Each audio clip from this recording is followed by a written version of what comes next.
Hello and welcome to Mr. C History. Now I'm here on a lovely spring day at Kew Gardens. A few months ago I did a walk around Greenwich, one of the 4 World Heritage Sites here in London, and I'm now here at another one to have a little look round. We'll look at the history of this place and some of my favourite secret little spots.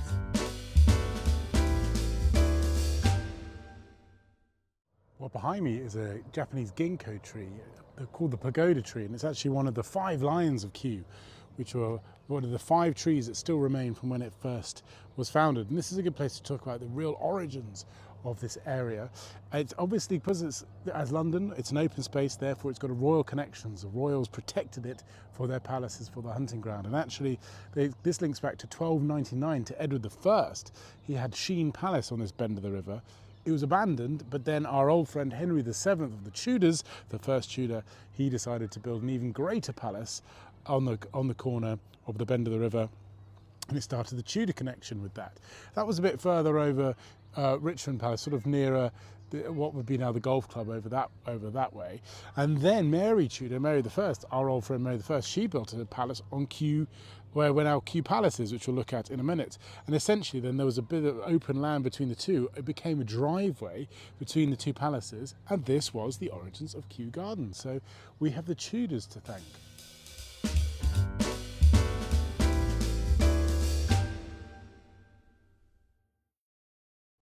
Well, this is the lovely red brick Georgian Kew Palace, and this is most associated with Princess Augusta, the Dowager Princess, and she is the person who's credited with starting the Royal Botanic Gardens here at Kew in 1759. She's an interesting person.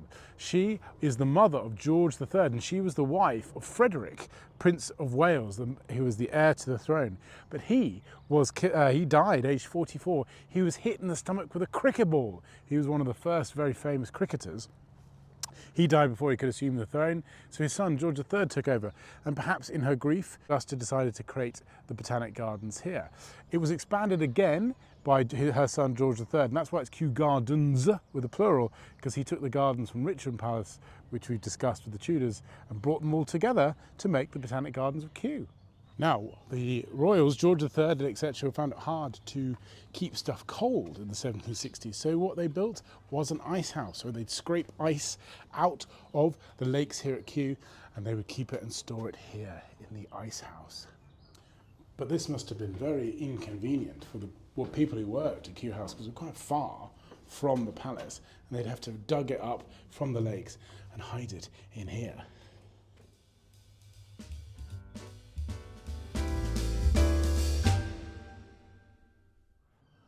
Now, Kew has a very strong seafaring connection. One, of course, is the very famous, the 2 of the passengers on the Mutiny of the Bounty, the famous Bounty that mutinied in the South Sea, the Pacific. They were botanists from Kew collecting artifacts, and indeed that's what this is all about.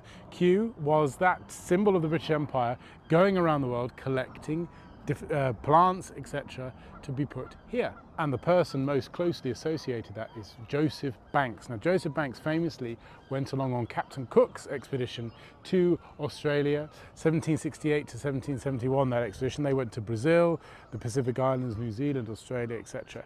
And he collected lots of plants and seeds and fungi and all sorts of things, and he brought them back here. He was director of the Royal Society, and he advised King George III on Kew, and he sent people out all around the world, including on the Mutiny of the Bounty as discussed, to collect as many items as they could. This is why Kew becomes so synonymous with world flora and fauna, not just Britain.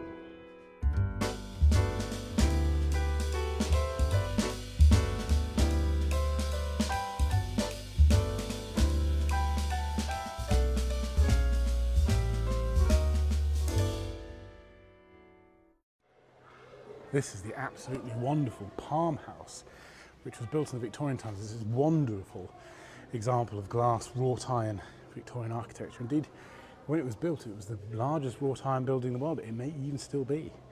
But I love it in here. It's like being in the jungle, walking through a rich thicket, and especially up here in the canopy is very good. And I like to come here on a really cold winter's day when it's really miserable. You can come in here, close your eyes, and you think you're in Australia or Florida or something. It's really, really wonderful. This is one of my favourite spots at Kew. It's surrounded by lovely bamboo and ginkgo trees. It's a Minka House from Japan. It was built just after the Second World War by a family whose house had been destroyed by bombing. To end the Second World War, they rebuilt this house in the original format, very ancient style. It was dismantled, they donated it, and they donated it here to Kew, and they rebuilt it here. It's quite dark inside, but it has some lovely roof beams and the original roof, of course, and floor, and it's got some lovely Japanese artifacts in there. But it's often just so quiet around here, and it's quite a nice place to contemplate.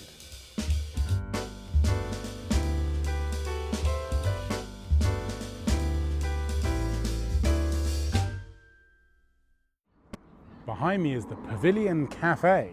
It's all very modern now, but in 1913, the original one of these was burnt down by two suffragettes by the name of Olivia Warry and Lillian Lenton.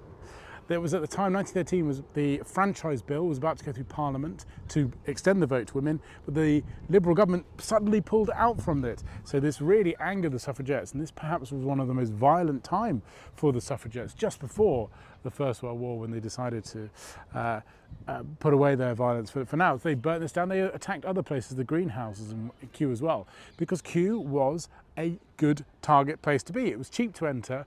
Lots of people came, and it went into newspapers. It was called the outrage at Kew. News reached America of this.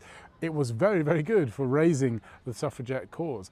And it all started here in the Pavilion Cafe.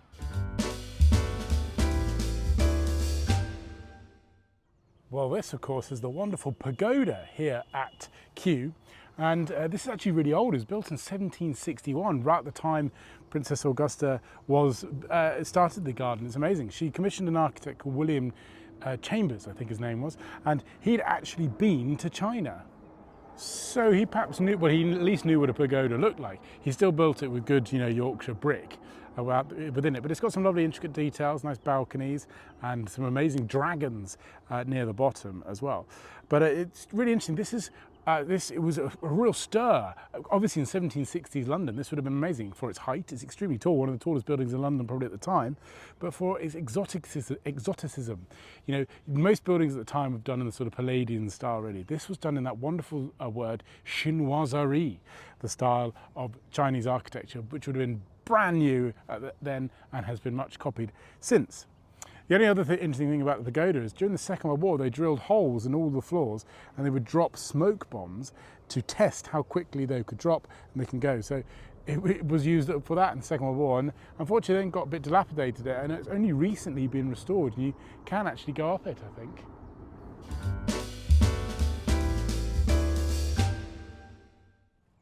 So why is Kew so significant? Well, let's look at some statistics. 27,000 living things within here.